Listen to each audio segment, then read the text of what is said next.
So this says find the coordinates of the point which lies on x-axis, y-axis both. 0, 3. ठीक है. Then whose ordinate is -4, which lies on y-axis. Ordinate is -4, which lies on y-axis. 0, -4. Abscissa is 5, which lies on x-axis. 5, 0. So in which of the following, in which quadrant or on which axis each of the following points lie? -3, 5 आपको क्या लगता है कौन से वाले quadrant में लाई करता है? Second quadrant. ठीक है. और 4, -1 fourth. Then 2, 0 x axis. 2, 2 first quadrant. -3, -6 third quadrant. ठीक है. अब वो x axis पूछते वैसे क्वेश्चन नंबर 5 वाले जैसे क्वेश्चन है वैसे आते हैं क्या? अच्छा जूम करो इसमें ना फिर क्वेश्चन आएगा. ये तो technology has a mind of its own. मैंने एक चीज सीखी है, कुछ भी करना चाहो ना वो अपनी मर्जी से कुछ भी कर देती है. चलो this is your basic question. इस तरह जूम करूंगा ना क्वेश्चन खत्म हो जाएगा. कोऑर्डिनेट्स बताने हैं BCE के, तो फोन पे भी आप चेक कर सकते हो, मैंने व्हाट्सएप पे भेजा ये. आपको बताना है coordinates of B, coordinates of C, coordinates of E. और इसमें सच में बताती हूँ गलती होती है. B को क्या लिखोगे? -5, 2 एंड समटाइम्स यू राइट 5, या 2, -5 लिख देते हो, तो वहां ध्यान रखना है. C के कोऑर्डिनेट्स क्या है? -2, -3. And what about E? 3, -1. So point identified by the coordinate 0, -2. 0, -2 के साथ कौन सा पॉइंट यहाँ पर आइडेंटिफाई हो रहा है? आपको क्या लगता है? 0, -2 towards the down side of ये वाला पॉइंट हो गया. यहाँ पे क्या दिख रहा है? Point F. समझ में आ गया? Abscissa of point H. Point H मुझे यहाँ दिख रहा है. एब्सिसा क्या है इसका? 1. समझ में आ गई बात? ये coordinates of point A and D, ये एग्जैक्ट क्वेश्चन पेपर में आ जाता है.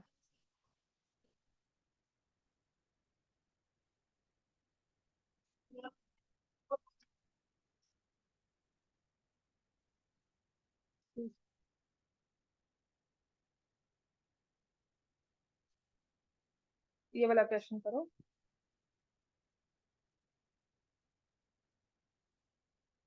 In the joining figure, LM is a line parallel to y-axis at a distance of 3 units from it. तो क्या आप LM की इक्वेशन बता सकते हो? Equation of equation of line LM. अब क्योंकि हमने इक्वेशन भी की हुई है, ये लाइन LM है आपकी, ये वाली, तो इसकी इक्वेशन बताओ.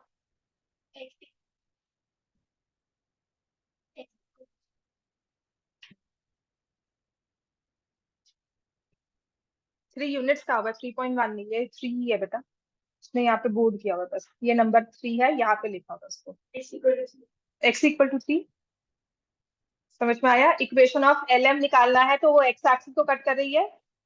ठीक है. और किस पॉइंट पे कट कर रही है? 3. तो जहां पर उसने कट किया उसका x कोऑर्डिनेट 3 है, तो we'll say equation of LM is x equals to 3.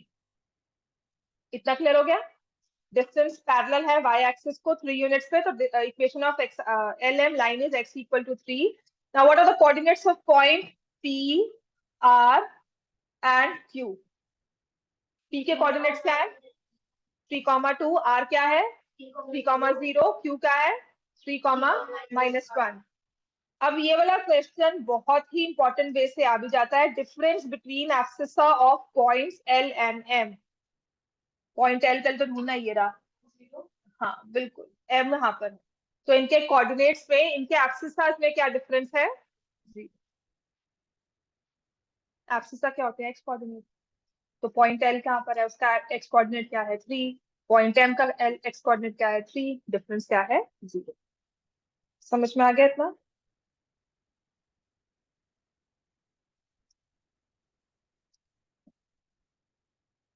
देखो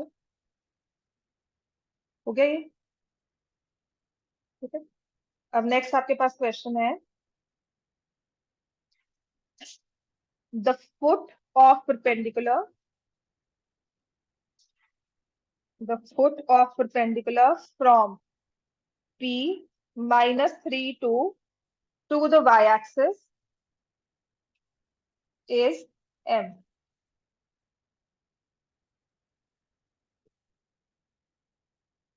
Coordinates of M are.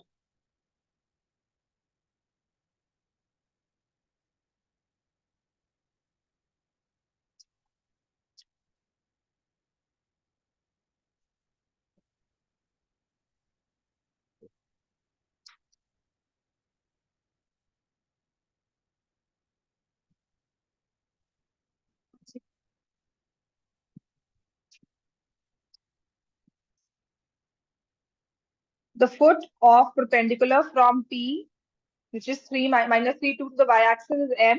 Coordinates of M are.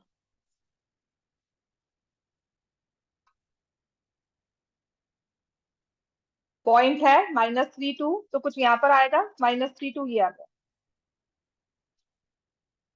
ठीक है, आपने इसका परपेंडिकुलर यहाँ ड्रॉ किया टू द वाई एक्सिस, और ये परपेंडिकुलर वाई एक्सिस को कट करता है जाकर पॉइंट एम पर।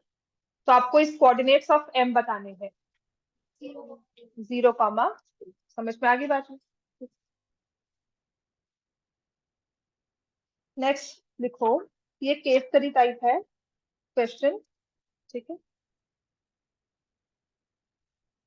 इसमें लिखा है distance of a point from x axis, distance of a point from x axis is y coordinate and the distance of a point from y axis is x coordinate. ठीक है, तो ये comprehension type questions जो होते हैं वैसा दिया हुआ है, इसके मैं आपको क्वेश्चंस बोलती हूँ। The question number 1 it says find the coordinates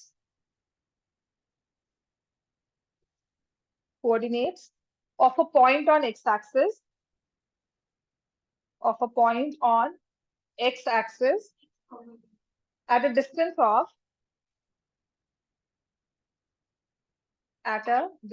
of 5 units from y axis. समझ में आ गया? जितनी जल्दी से समझते हो, बस इसको समझना ही मुश्किल होता है। The more you easily you comprehend this, ठीक है ना। तो डिस्टेंस फ्रॉम वाई एक्सिस ने कहा हुआ एक्स कोऑर्डिनेट है, वैसे भी बता दिया कि X axis at distance of 5 from Y, तो ये ग्राफ को याद रखो, वाई से 5 यूनिट्स के डिस्टेंस पर है, तो पॉइंट क्या हो गया 5,0। ठीक है, तो अगर पॉइंट निकालना है on Y axis at a distance of 6 units from x axis,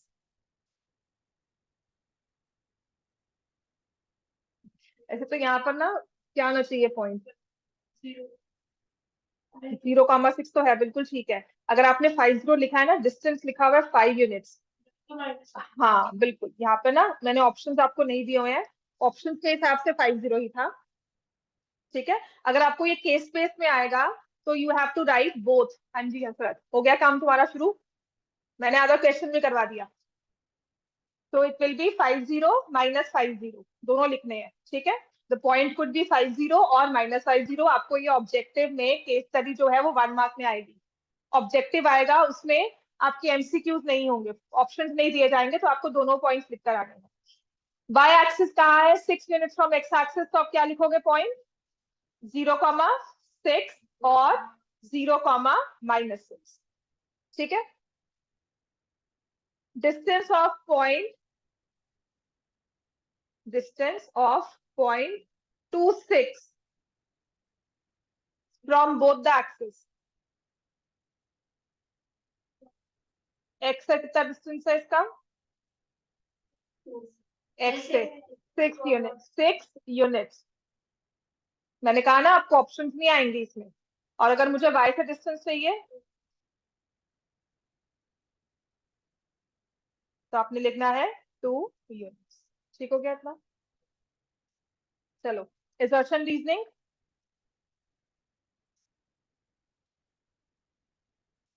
the assertion says the points -3, 5 and 5 -3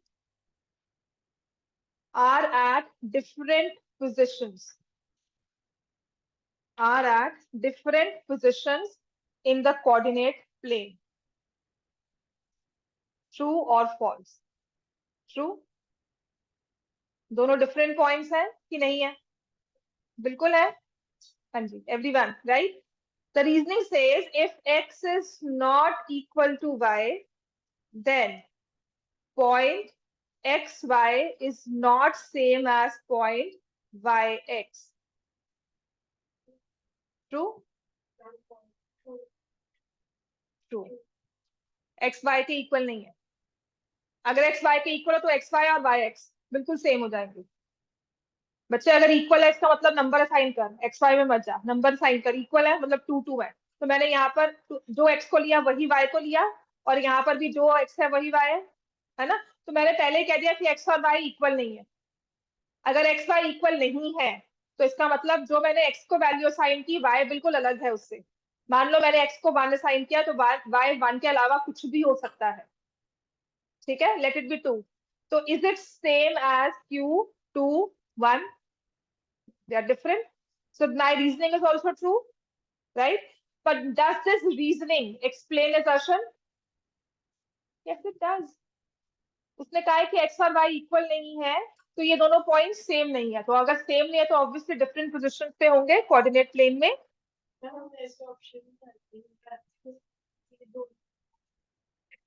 अब जो आएगी ना वो यही आएगी, यही आएगी आपकी, वही आएगी जो तुम्हारी सीबीएसई में आती है। Mark A if both a and r are true and r explains a, यही आता है ना? फिर सेकंड क्या आता है? a and r are true, r does not explain। नहीं और कुछ हो सकता, मैं उसी के हिसाब से करवा रही हूँ। सी है a is true, r is false, क्योंकि ये ना सीबीएसई ने डाली हुई है तो इसके अलावा कुछ और दे ही नहीं सकते वो। a is false, r is true। ठीक है, पहले तो आप ये बताओ a ट्रू है कि नहीं है? रीजनिंग ट्रू है कि नहीं है? है। अब आपको ये देखना है क्या ये रीजनिंग असर्शन को एक्सप्लेन करती है? हाँ, तो क्या मार्क करोगे? बस मैं भी तो वही कह रही हूँ। ठीक है ना? सीबीएसई ने यही ऑप्शन दिए हुए हैं, तो आपका असर्शन रीजनिंग जब तक नया सैंपल पेपर नहीं आता या उनकी तरफ से कोई चेंजेस नहीं आते तब तक यही चलेगा। ठीक है, नेक्स्ट लिखो असर्शन रीजनिंग में ही।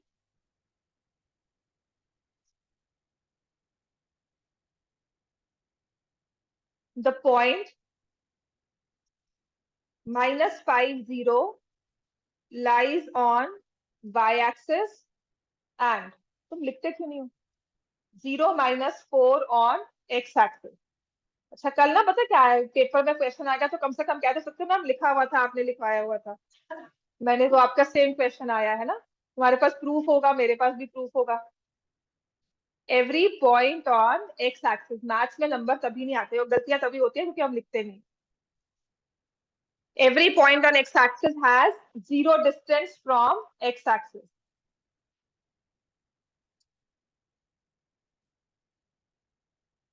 And every point on y-axis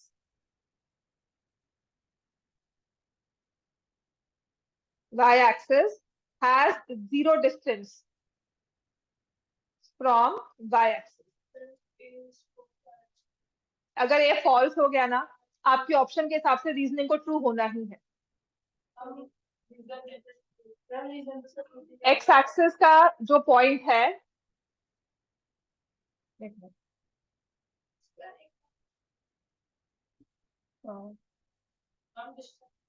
assertion true भी नहीं है, रीजनिंग भी फॉल्स है। यहाँ पे फिर इसने गलत लिखा हुआ है, प्रिंटिंग एरर हुआ होगा यहाँ पर, ये वाई एक्सिस भी आया। ठीक है, इसको ऐसे करो, पक्का करो ये, क्योंकि आपके ऑप्शन के हिसाब से ऑप्शन किसने वैसे दिए हुए हैं। -5 0 lies on x-axis and 0 4 lies on इसका देखें, इसने आंसर क्या मार्क किया हुआ है। आंसर के हिसाब से इसका हो सकता है गलती हुई हो प्रिंटिंग में। आई एम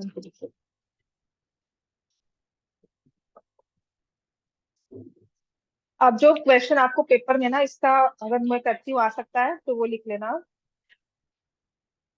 एक केस स्टडी का क्वेश्चन करवाऊंगी पेपर comprehension का। तो जैसे इससे लिखा हुआ है assertion is true, reason is true and reason is the correct explanation। सो आपकी इसने assertion ही गलत लिखी हुई है, चलो उसके हिसाब से करवा दो। ठीक है, तो अभी आप क्या मार्क करोगे, assertion is false। क्लियर हो गया इतना? चलो नेक्स्ट लिखो अब ये क्वेश्चन।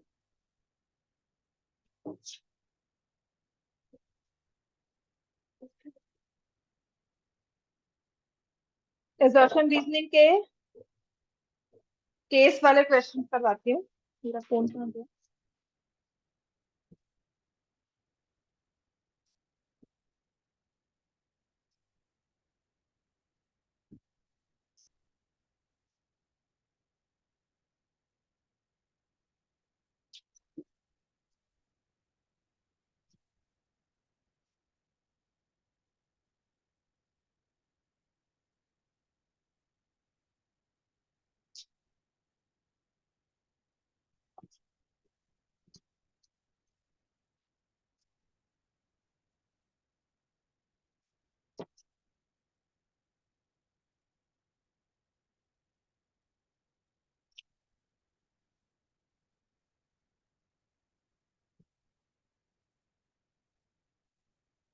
तो फर्स्ट वाला क्वेश्चन जो है आपके पास, Reema and her family went to enjoy the adventure park during weekend in summer और she decided to form the map by labeling the places with alphabets.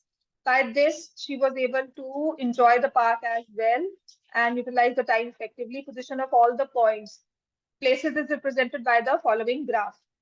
So based on this information, उसने कहा है कि बताओ what are the coordinates of point C?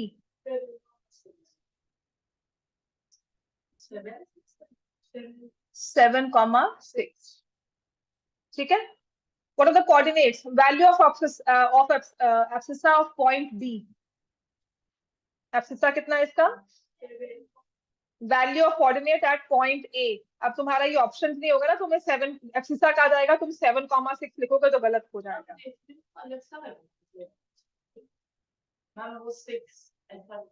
Six ऐसा क्या लग रहा है मैम? जैसे पॉइंट डी का एब्सिसा 7 है, पर वो देखने तो बेटा अपना स्केल के साथ इसे लिखोगे, ये ऐसे किया जाता है। इसमें नहीं होगा, पिक्चर में नहीं होता, बट अगर पिक्चर भी देखते हो तो यू अप्रोक्सीमेटली अगर ये यहाँ भी जा रहा होता तो हम उसको 7 ही मानते हैं। ठीक है, पिक्चर एग्जैक्टली आएगा। I can draw a line, देख मैं स्ट्रेट लाइन अगर इसको लेके जा रही हूँ तो ऑफकोर्स इट्स 7 पर ही जा रही है। ठीक है, अब इसके बाद आ जाओ value of ordinate of point A. Point A पे ऑर्डिनेट आप क्या मार्क करोगे? ठीक है, how far is B, how far is the right B away from starting point A? How far is right B from starting point A? तो दोनों ये start हो रहा है यहाँ पे 2 यूनिट्स और यहाँ पर ये है 6, तो कितना आ जाएगा? 7 कैसे हुआ? नहीं वो देखना ध्यान से। और how far is right B away from pool party C?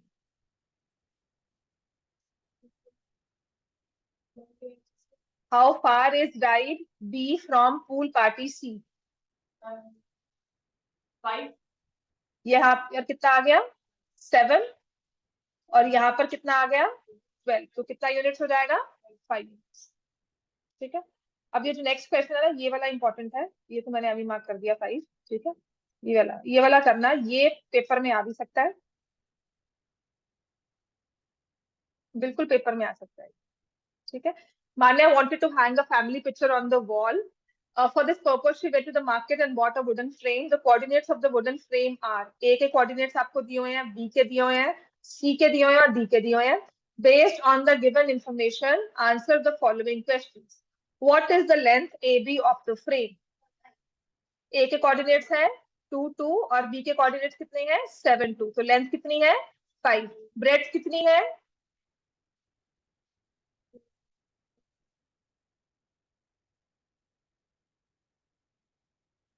4 units है ना। ब्रेड यहाँ पर बी है और यहाँ पर सी, तो 4 यूनिट्स हो गया। और कोऑर्डिनेट्स ऑफ पॉइंट ए वैसे उसने मेंशन ही किया हुआ है 2 2, ठीक है। Coordinates of point C are 7 6। Length of AC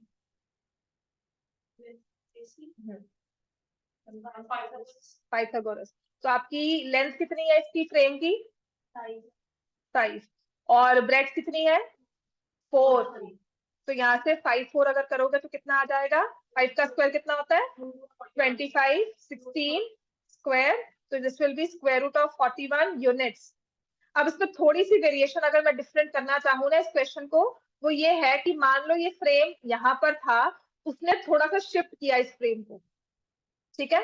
तो शिफ्ट कर रही है वो towards the right hand side by 2 units, towards right by 2 units. So can you now say, मतलब बिल्कुल इसने हॉरिजॉन्टली मूव किया है towards the right hand side by 2 units. तो ए के कोऑर्डिनेट्स क्या होंगे? 4,2 समझ में आ गया। बी के कोऑर्डिनेट्स क्या होंगे? 9,2। सी के कोऑर्डिनेट्स क्या होंगे? 9,6। और डी के कोऑर्डिनेट्स क्या होंगे? 4,6। समझ में आ गया। और अगर ये अपवर्ड्स मूवमेंट हो रही है, हॉरिजॉन्टली मूव करेंगे राइट, समझ में आ गया ना। इसको अगर मैं डिफरेंट करना चाहूँ या डिफिकल्ट करना चाहूँ कि पेपर में मुझे इसके अलावा, मान लो मुझे केस स्टडी नहीं डालनी टीचर के हिसाब से, मुझे एक दो क्वेश्चन थोड़ा घुमाने वाला डालना है, तो मैं ये कर दूंगी। अगर उसने अपवर्ड मूव किया तब भी आपको बाय मूव करना है। वैसे ये होता नहीं है आपके सिलेबस में, this is shifting of origin, जिसको बोलते हैं कि ओरिजिन को शिफ्ट कर दिया तो हमारा जो पूरी फ्रेम है वो आगे बढ़ जाएगी, ठीक है ना।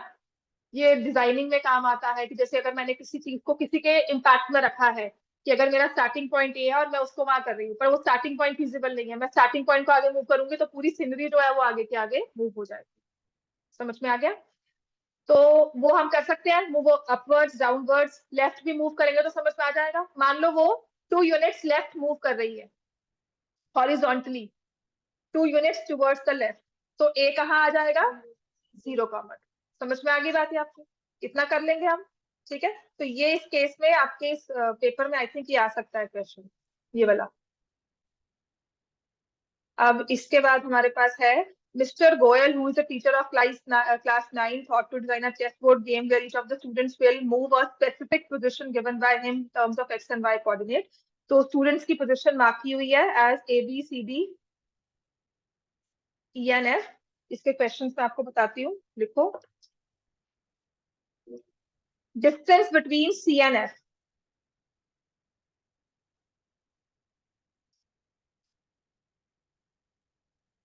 तो यहाँ पे विजुअली आपको देखना होता है सी का डिस्टेंस और एफ का डिस्टेंस कितना है।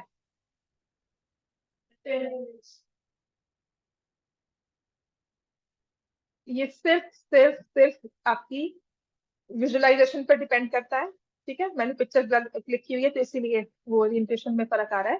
वैसे स्ट्रेट लाइन पैरेलल होती है हमेशा ये, ठीक है। तो एफ का एक्स कोऑर्डिनेट क्या है? -6 और यहाँ से है -5। और सी का क्या है? 4, -5। वाई सेम है, यहाँ से -6 है और यहाँ से 4 है, तो distance between C and F कितना हो जाएगा? क्लियर हो गया। अब ये लिखो, coordinates of a point, coordinates of a point which is reflection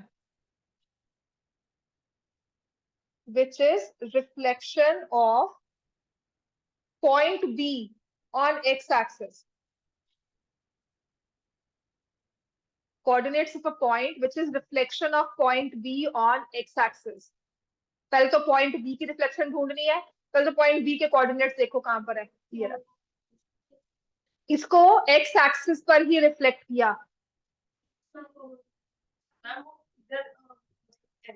mirror कहां पर होगा?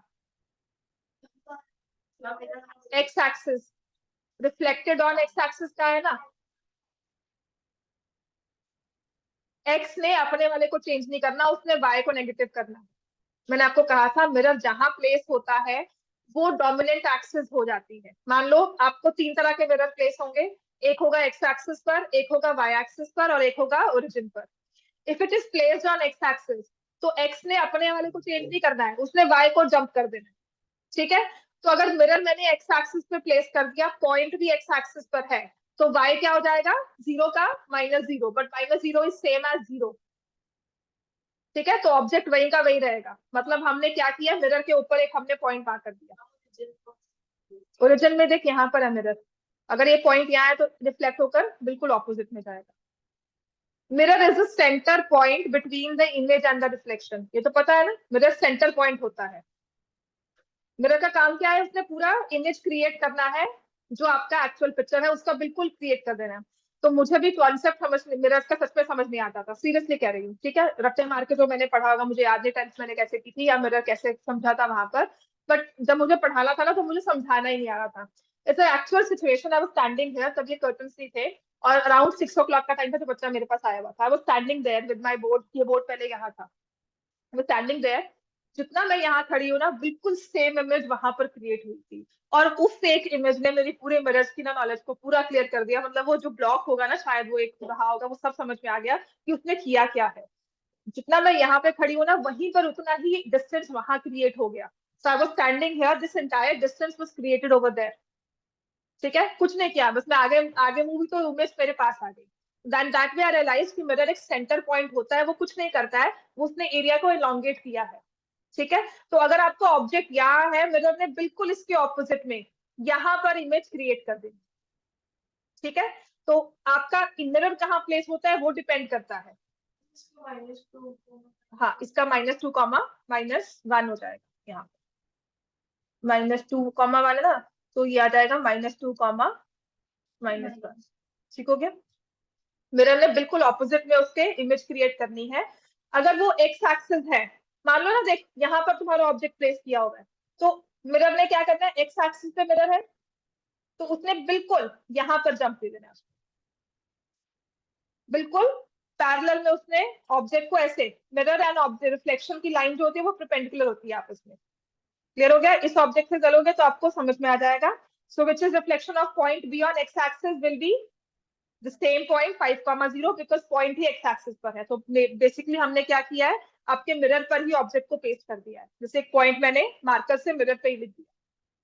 क्लियर हो गया, नेक्स्ट है sum of coordinates of point d and e. D और ई के पॉइंट्स का सम ऑफ कोऑर्डिनेट्स। डी का कहाँ पर पॉइंट है, ये कोऑर्डिनेट क्या है इसका 3, और ई कोऑर्डिनेट क्या है 1, तो 3 + 1 = 4। Sum of abscissa of point A and B। abscissa add करना है A और B का।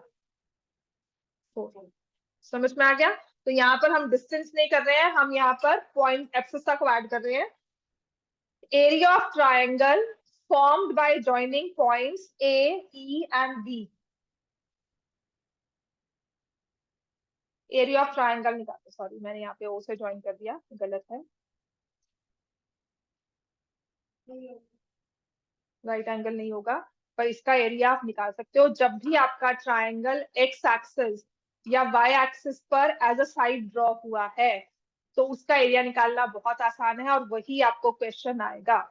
या वो इस तरह से कुछ बन रहा है, वो भी मैं करवा दूंगी आपको। हाँ बताओ क्या होगा, एरिया होता क्या है formula, half into base into height. So what is the base, 6। What is the height, -1। -1 नहीं होगी कभी भी, ठीक है। तो आंसर क्या लिखोगे, 3 स्क्वायर यूनिट्स। मान लो अब इसी में हम लेकर चलते हैं, मान लो हमें कुछ इस तरह से मैंने आपको एक एरिया ट्राइंगल बना कर दिया।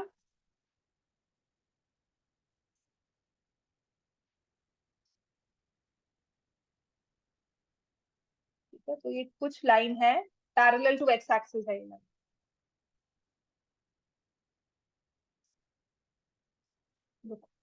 ना technology as a mind of its own. ये देखा, अब ठीक होगा, ये हो गया ना, समझ में आया। तो इसका ओरिएंटेशन क्या होता है, समझ में आई, इसके बिहाइंड का software, it can recognise points and then it join points.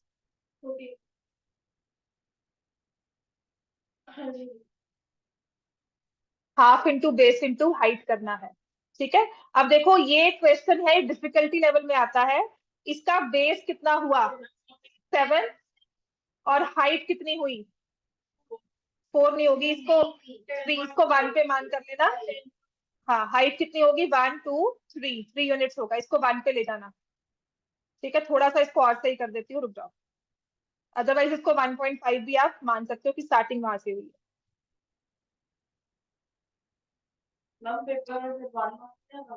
वो आपको मैं बता रही हूँ ना, वहां से ऐसे ही आएगा, पेपर में जो मानना है ना वो आएगा उसके अकॉर्डिंग। ठीक हो गया, ये स्ट्रेट मानकर चलना पैरेलल, क्योंकि यहाँ पर पॉइंट्स नहीं ड्रॉ किए इसीलिए। समझ में आया? ये पैरेलल है टू एक्स एक्सिस, तभी कर सकते हो वरना नहीं कर सकते। ठीक है, आपको वो फॉर्मूला ही नहीं सिखाया गया कि आप एरिया निकाल सको अगर लाइन पैरेलल नहीं है एक्स एक्सिस को या वाई एक्सिस। बात समझ में आ गई? ठीक है, तो वो पेपर में आपके नहीं आएगा, अगर आएगा आउट ऑफ सिलेबस है, ग्रेस मार्क्स मिलेंगे ही मिलेंगे। समझ में आ गई बात? ये तो यहाँ पर अगर मुझे एरिया निकालना है, इसकी लेंथ कितनी है 7, हाइट कितनी है 3 यूनिट्स, तो area will be 21/2, 10.5 square unit. तो whenever triangle has one of the sides on x axis or on y axis, or a line parallel to x axis, line parallel to y axis, you can easily find the area. Otherwise बाकी situations में आप area नहीं निकाल सकते हो। That depends on particular, कि आपको दिख जाए कि वो उसका राइट एंगल ट्राइंगल बन रहा है कुछ वैसे, तब निकाल पाओगे, अदरवाइज नहीं निकाल पाओगे। तो उस चीज पे हम जाएंगे भी नहीं कि क्वेश्चन वो आएगा, चांसेस कम ही है। ठीक है, नेक्स्ट है आपके पास,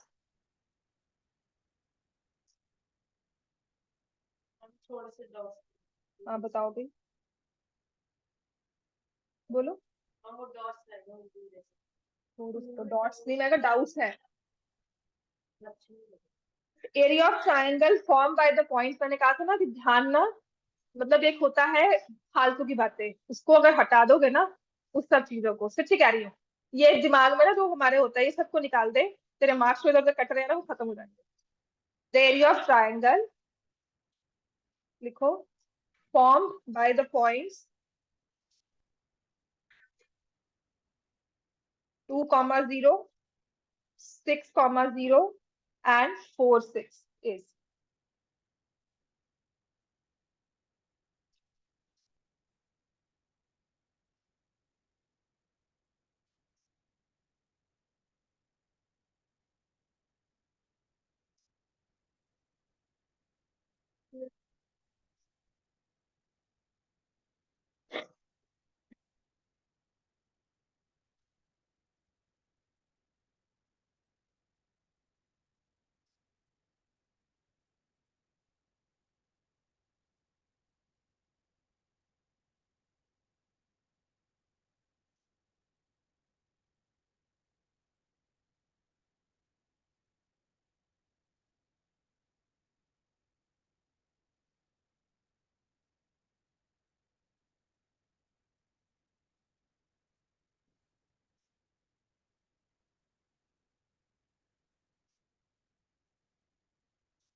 12 आगे।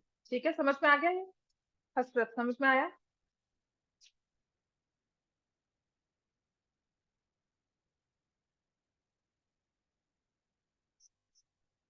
बेस कितना होगा इसका, 20 पर एक है, एक्स एक्सिस पर हो गया ना, एक 20 पर है और एक 60 पर है, तो 20 और 60 बेस कितना हो जाएगा 4 यूनिट्स। और जो थर्ड पॉइंट है वो 4 6 है, मान लो यहाँ पर कहीं है वो 4 6, ठीक है, 4 इन बिटवीन यहाँ पर कहीं है, तो उसकी हाइट कितनी हो जाएगी 6, सो हाफ इंटू 4 इंटू 6 कितना हो गया 12 square units. The sum of distances from x-axis and y-axis measured from the point 3, 5। बहुत इजी क्वेश्चन है। जितना मर्जी x से जितना डिस्टेंस हो, जितना मर्जी y से हो, सम ऑफ डिस्टेंस तो 3 + 5 8 होगा। हम अगर इसको ग्राफ पे करें तो ओरिजिन से एक्स कोऑर्डिनेट डिस्टेंस देख, अगर 0.35 मान ले मैंने यहाँ लिया, तो इसका x से डिस्टेंस कितना है जो होगा y कोऑर्डिनेट, और y से डिस्टेंस कितना है समझ में आ गया। लेकिन क्योंकि सम पूछा हुआ है तो सबसे इजी क्वेश्चन है, रिस्पेक्टिवली नहीं लिखना आपने, 3 + 5 8 कर दिया। क्लियर हो गया इतना। रेक्टेंगल वगैरह ड्रॉ करना आता है कि अगर 3 हमें दिए हो?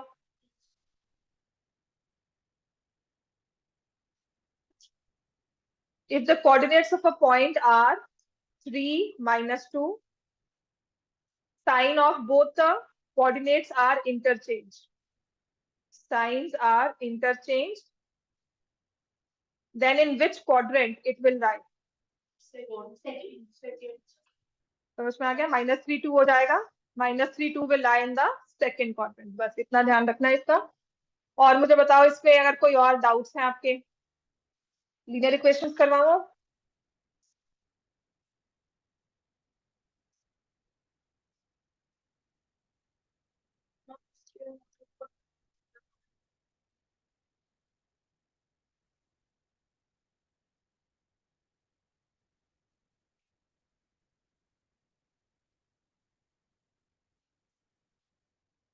परपेंडिकुलर का नाम परपेंडिकुलर डिस्टेंस ही होता है। हाँ मैं बताती हूँ, वो क्वेश्चन एग्जाम्पल का ही है, बताती हूँ बताती हूँ ठीक है।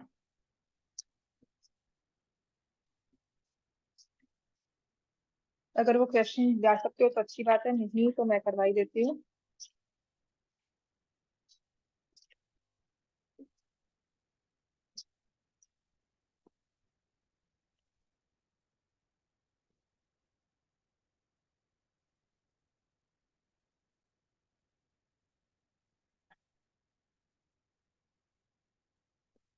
Assertion, there are infinite number of lines which pass through point 214 2,14 और रीजन है a linear equation in two variables कल ना मैं आपको एक वर्कशीट दूंगी, यहाँ पर आकर करोगे जो आपके चार टॉपिक्स पे बेस्ड होगी, जो आपके 4 चैप्टर्स हैं। ठीक है, कितने बजे रखती है? मैम 12 बजे से तो लेट ना, मुझे पता है, क्योंकि प्रैक्टिस हो जाती है, डाउट्स इकट्ठे हो जाते।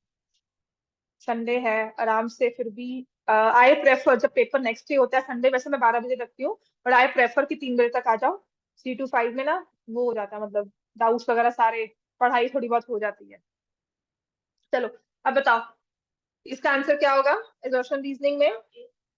there are infinite number of lines which pass through point 214, true or false? infinite number of lines which pass through point 214, तुम एक point 214 पे खड़े हो, यहाँ से infinite number of lines पर बना सकते हो जो पास कर रही है? yes or no?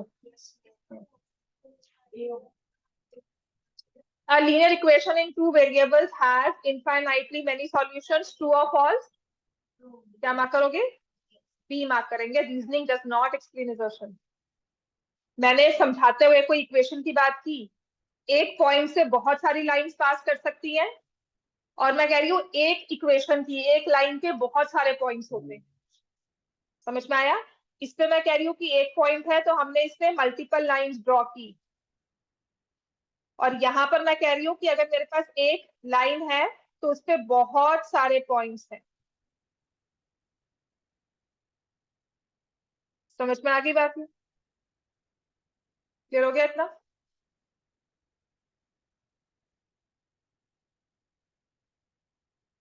अब आ जाओ, नेक्स्ट लिखो। assertion में लिखा हुआ है for all values of k -3/2k is a solution of linear equation 2x + 3 = 0।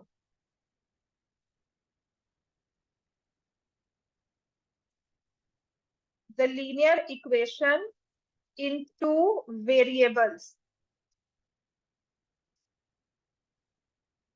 linear equation ax + b = 0 can be expressed as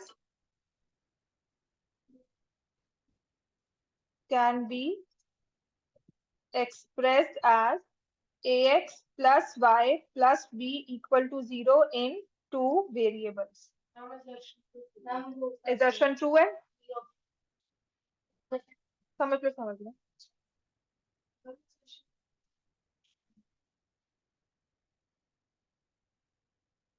आराम से सोचो, अपने आप दिमाग लगाओ. Assertion true है, false है? True. Assertion true. You saying assertion false. What about reasoning? Reasoning is true. Reasoning क्या है? Assertion true है, reasoning false है. Assertion true क्यों? क्योंकि x की वैल्यू -3/2 आ रही है. तो कल मैं लाइन ड्रॉ करूंगी x की -3/2 और वो बिल्कुल परपेंडिकुलर जाएगी, तो y can have any value. So for all values of k, k की कोई भी एक वैल्यू रख सकते हो, 0, 1, 2, 3, √3, √4, कुछ भी रख सकते हो. ठीक है. So assertion is true. Linear equation में y नहीं है, तो यहाँ पे 0y आना चाहिए. y should not be a variable. ax plus b and ax plus y plus b, दो बहुत ही इक्वेशन डिफरेंट हो जाती हैं. So assertion is false, assertion is true, reasoning is false. Answer will be C part. ठीक है. Next लिखो.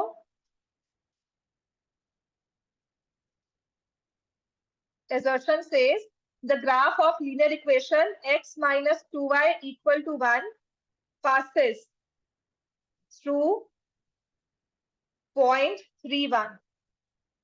The graph of x minus y equal to 1 passes through point 31. और लिखा हुआ है every point, reasoning लिखी हुई है, every point lying on the graph is not a solution of x minus 2y equal to 1.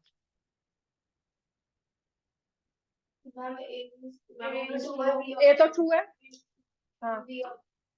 B, a reasoning true or false? क्यों?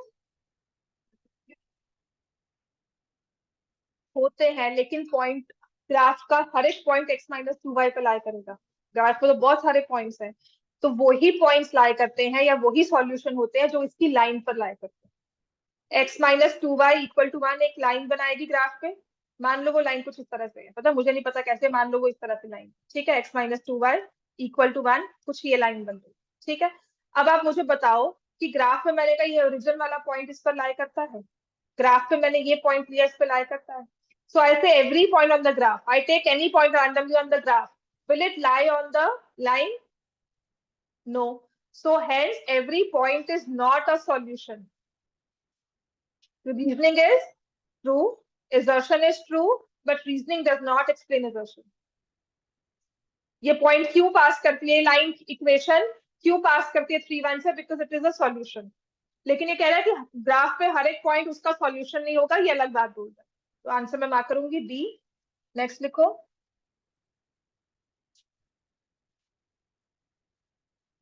The equation 2x plus 5 equal to 0 and 3x plus y equal to 5 both have degree 1.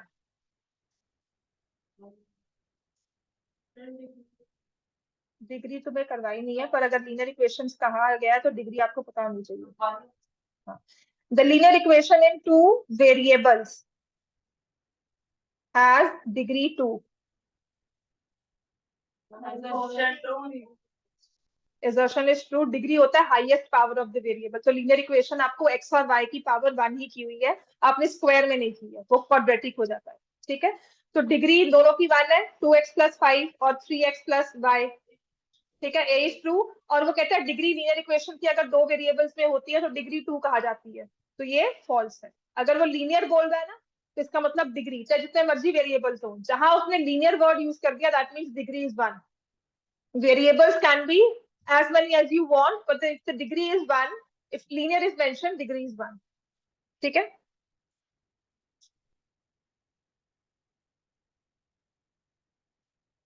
तो मैंने करवाया था वैसे.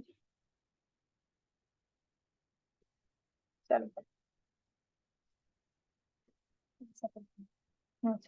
The runs scored by two batsmen. अब ये question linear equations में आता है. The runs scored by two batsmen in a cricket match is 105. The runs scored by two batsmen in a cricket match is 105. Write a linear equation in two variables x and y for the same. Write a linear equation in two variables. वो variables भी आपको specify किए हैं, नहीं तो usually x and Y लेते हैं, आप कोई भी पी क्यू भी ले सकते हो, लेकिन ये क्वेश्चन आएगा आपको केस स्टडी में या 1 मार्क में। अगर तो ये आपको उसमें आता है, ऑप्शंस में आता है, फिर तो अच्छी बात है, आपको पता लग जाएगा जो आपने आंसर किया। लेकिन अगर आपको ये मान लो ऑब्जेक्टिव में 1 मार्क में, केस स्टडी में 2 मार्क्स में आता है, तो आप क्या लिखोगे? Let the runs scored by batsman, obviously 1 is equal to x. Let the runs scored by batsman 2 is equal to y. और फिर आप इक्वेशन फॉर्म करोगे। समझ में आ गया ऋषभ? इस बात समझ में आ गई? ये आपको लिखना है, या आधा नंबर कट जाएगा, 1 नंबर के क्वेश्चन में आधा इसका है। समझ में आ गया? x plus Y is equal to A T Q लिखो ना लिखो वो मेरे को अच्छा लगता है, मैं लिखती हूँ, ठीक है। अगर वो लिखना है, वो बहुत पुरानी प्रैक्टिस है ए टी क्यू लिखना, अब तो लिखते भी नहीं है। अगर आपको क्वेश्चंस नहीं देखोगे ना, सॉल्यूशंस देखोगे, लिखते नहीं है। काफी लिखते हैं, काफी लिखते हैं, जो मेरे जैसे पुराने टीचर्स होंगे ना वो लिखेंगे, ठीक है। तो x plus Y is equal to 105, ये लिखना। ये तो आपकी इक्वेशन बिल्कुल सही है, बना लोगे, लेकिन ये चीज लिखनी बहुत जरूरी है अगर ये ऑब्जेक्टिव आता है, केस स्टडी में आता है। क्लियर हो गया? जब भी लीनियर इक्वेशंस का क्वेश्चन आएगा और एमसीक्यू फॉर्म में नहीं है, तो कौन से वेरिएबल को क्या सपोज कर रहे हो वो लिखना होगा। नंबर कट सकते हैं, उसका कोई इलाज नहीं है, ठीक है। अब नेक्स्ट लिखो, the cost of a plate is 4 times the cost of a cup. लिखो, cost of plate is 4 times cost of a cup. Form a linear equation in two variables to represent the statement.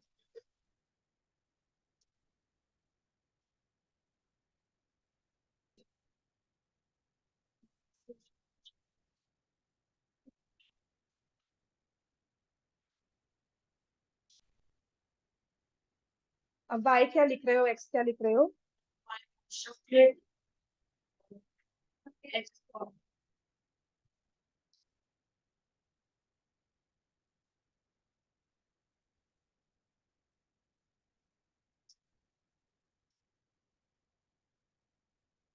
So let the cost of plate क्या लिखोगे? Is equal to rupees x. Let the cost of 1 cup is equal to rupees y. अब हम लिखेंगे cost of a plate is 4 times cost of a cup. अगर इसे standard form में लिखना हो तो क्या करोगे? अगर लिखा हो linear equation in standard form तो क्या हो जाएगा? x minus 4y equal to 0। समझ में आ गया? थोड़ी सी बात का फर्क है, इसमें लिखा हुआ linear equation in two variables, तो this one will work. But अगर कह दिया linear equation in standard form तो प्लीज इस फॉर्म में लिख कर आना। जरूरी नहीं है, वो लिख भी सकते हो, मिस भी कर सकते हो, ठीक है। पर स्टैंडर्ड फॉर्म में ये होता है कि वेरिएबल सारे हमारे एक तरफ होते हैं। इतना क्लियर हो गया? अब मैंने तुम्हें और क्या कहा, तुम मुझे और क्या कह रहे थे? हाँ, तो पेंडिकुलर वाला क्वेश्चन करवाती हूँ। पहले ना आपको ग्राफ ड्रॉ करना है। लिखो, draw the graph of linear equation 4x minus 3y plus 12 equal to 0.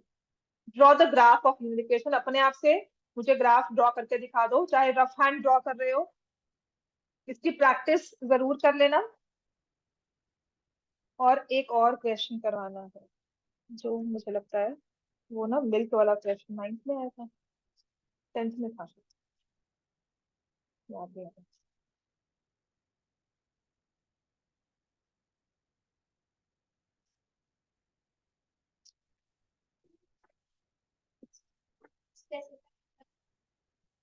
बता, टेम्परेचर का क्वेश्चन आपको मैंने करवाया भी है क्लास में, तो रिविजन करवा दो।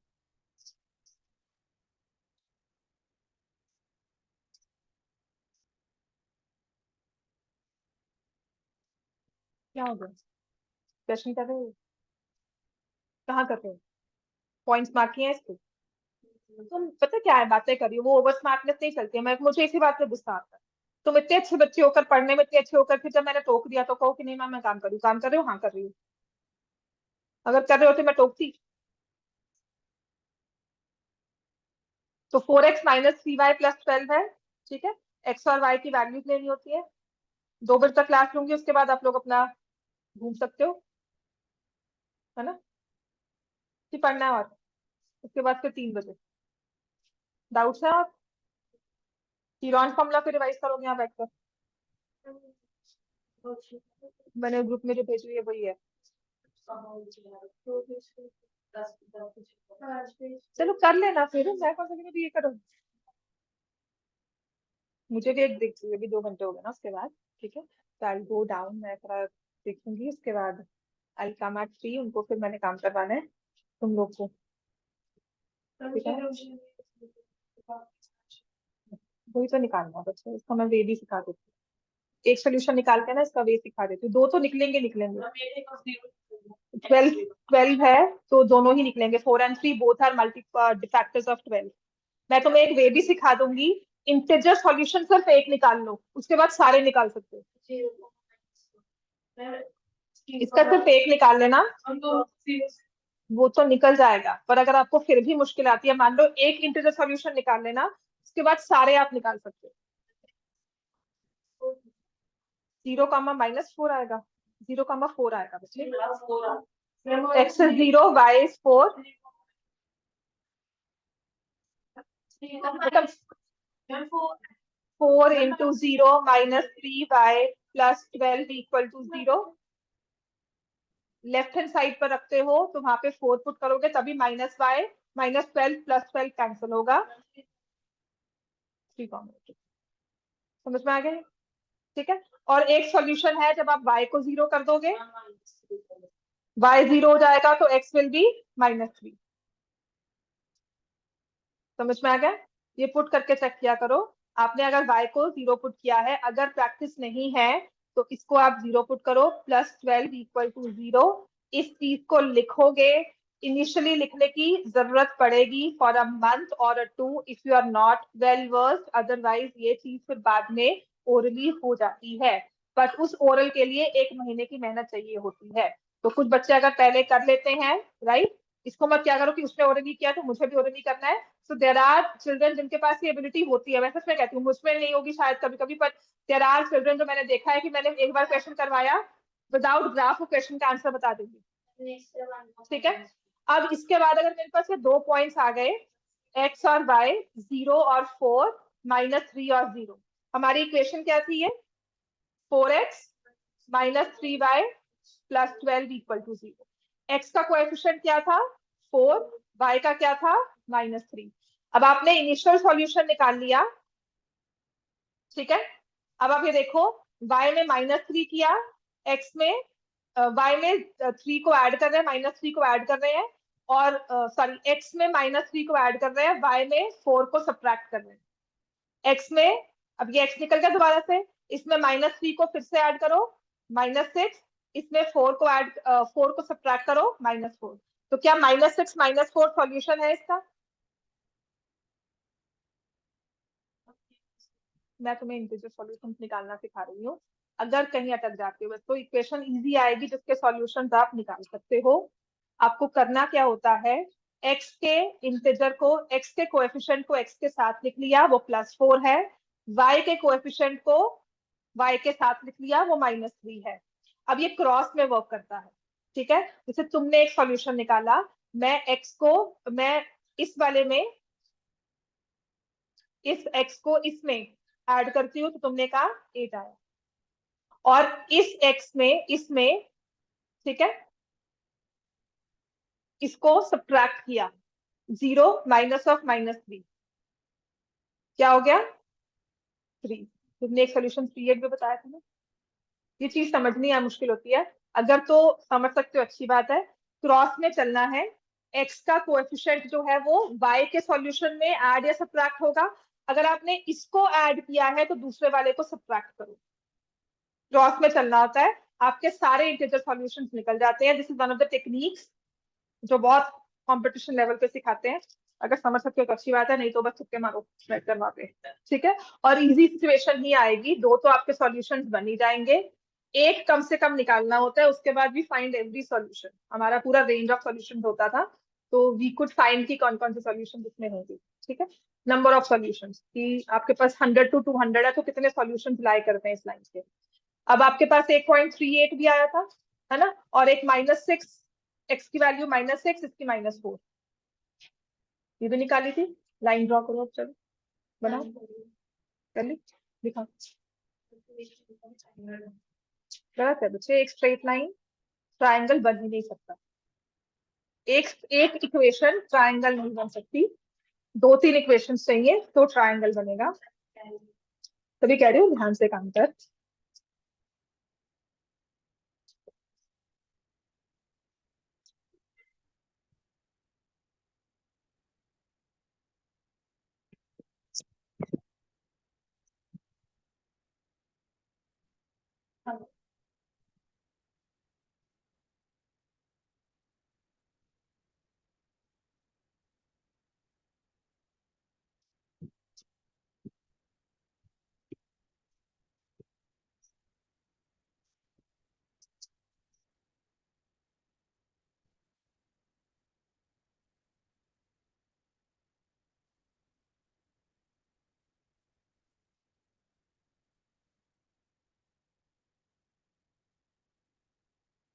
भाई जो क्यों नहीं बन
लाइन ड्रॉ की थी, यस मैम, एवरीवन, ये पेपर में आएगा क्वेश्चन जैसे भी है, अगर आपको सिर्फ ये प्लॉट करना आना चाहिए।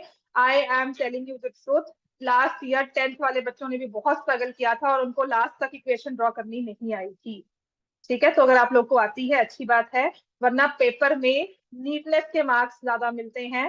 ये वाई डैश किया, स्केल के साथ वर्क करना, देन 0 4 प्रॉपरली पॉइंट्स मार्क करना, ठीक है। तो ये 4 लिखा हमने, यहाँ पर -3,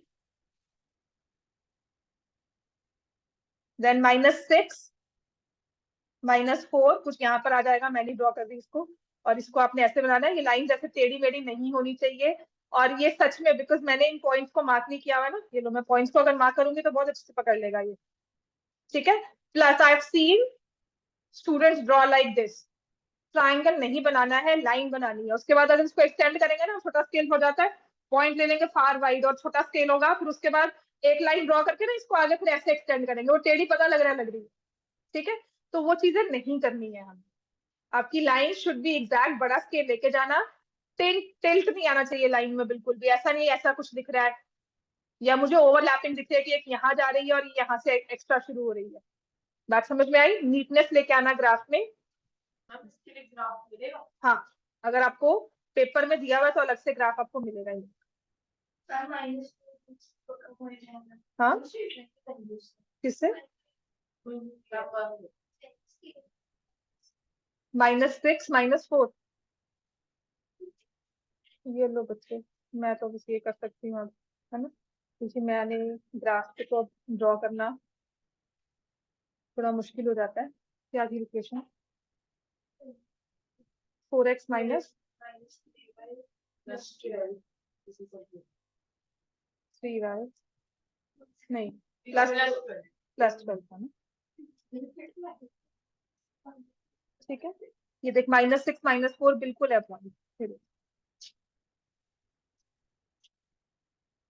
हो गया। तो बहुत जरूरी है ग्राफ पे पॉइंट सही बनाकर यहाँ गलत मार्क कर दिए हो, ऐसे बच्चे भी होते हैं, जैसे -4 -3 लिखा हुआ ना, वो -3 को यहाँ पे प्लॉट कर देंगे, ऐसा भी बच्चा होता है। वहां पे सिर्फ कंफ्यूजन होती है, या पता होता है कि अच्छा इजी क्वेश्चन है हो जाएगा, वहां पर आपने ये -3 0 इसको प्लॉट कर दिया और फिर बाद में कहते हैं कि लाइन स्ट्रेट क्यों नहीं बनती।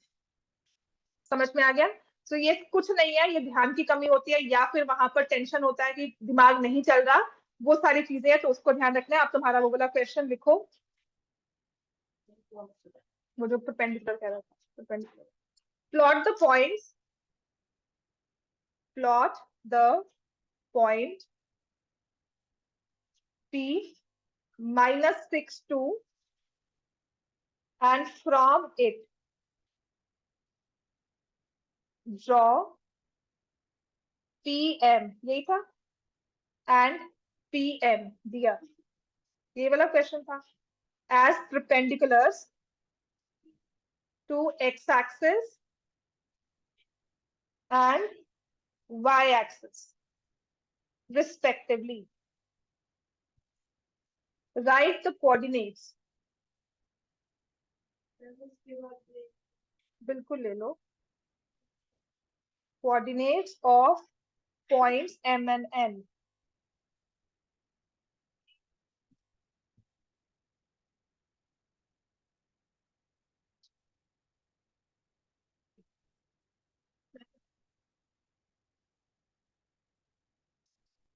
M के होंगे नहीं, रिस्पेक्टिवली लिखा होगा। अपनी मर्जी तो फिर कुछ भी क्वेश्चन भी ना बनेगा ना, अपनी मर्जी आ जाए तो फिर क्वेश्चन भी अपने पेपर में अपनी मर्जी का हो। And during the -6 pound 0 and during the 0 बस यही ध्यान रखना। तो आपका पॉइंट है -6 2, तो मैंने देखो ग्राफ पे प्लॉट करने को कहा है, तो यहाँ पर 1 2 3 4 5 6। जब अगर आपको ये पॉइंट ग्राफ पे ना भी प्लॉट करना आया, तो आपको ये प्लॉट करना, आपने एक्स एक्सिस और वाई एक्सिस बनाना है, कोऑर्डिनेट एक्सिस कार्टेशियन प्लेन बनाकर, तो रीजन मार्क करना होता है। देन ये -5 -4 -3 -2 -1 सब लिखना है ये, ठीक है। दिस इज 1, दिस इज 2 -1 -2 -3 -4 -5, ये सब लिखना है हमने। देन यू हैव -6 हो गए, राइट। तो अब आ जाते हैं कि इस पॉइंट से हमने एक्स एक्सिस को परपेंडिकुलर ड्रॉ किया है ना, और उसको मार्क किया एज पॉइंट एम, और वाई एक्सिस पे परपेंडिकुलर ड्रॉ किया और उसको मार्क किया पॉइंट एन। तो एम के कोऑर्डिनेट्स क्या है, -6, 0, और n के कोऑर्डिनेट्स क्या है, 0, 2। perpendicular to x axis होता है तो हाँ, perpendicular to X axis. Point से देख, पॉइंट -6 2 -6 2 हमने पॉइंट P से एक्स एक्सिस पे परपेंडिकुलर ड्रॉ किया, एक्स एक्सिस पर गए हैं हम, मतलब उस पे drop हाँ उस पे ड्रॉप होना चाहिए। The foot of perpendicular should be on x axis, ठीक है। और इसमें जो अलग से डिफरेंट क्वेश्चन आता है, वो मैंने आपको रेक्टेंगल वाला करवाया ही हुआ है, बस वो कर लो, उसके बाद ब्रेक ले लेना, उसके बाद फिर 3 बजे आना। अगर यहाँ बैठना तो यहाँ बैठ सकते हो, ठीक है। राइट द कोऑर्डिनेट्स, ये भी उसी का है। मैं फिर लास्ट ईयर का पेपर देख लूंगी, आपका है लास्ट ईयर का paper,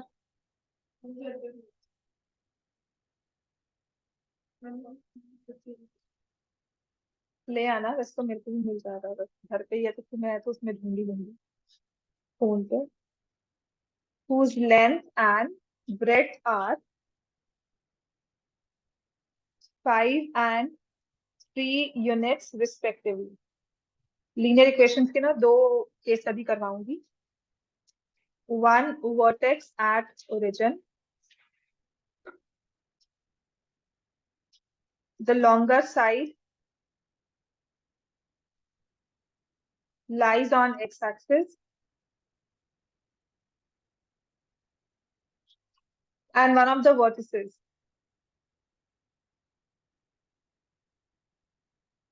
lies in the third quadrant. अब ये डिस्प्ले रेक्टेंगल वही तो है, रेक्टेंगल ही बनता है। कहा ही रेक्टेंगल हुआ है बनाना, तो रेक्टेंगल ही बनेगा। वही है जो मैंने कहा था कि ये डिफरेंट था। ये 3 नंबर का क्वेश्चन पेपर में आ सकता है। आप देखें लास्ट ईयर का क्वेश्चन क्या था।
रेक्टेंगल जिसका एक वर्टेक्स कहाँ पर है, ओरिजिन पर 0 0, longer side lies on x axis. अब राइट साइड भी हो सकती है, लेफ्ट साइड भी हो सकती है। One of the vertices if it lies in the third quadrant it has to be towards the negative side in third quadrant, तो यहाँ पर होगा एक वर्टेक्स।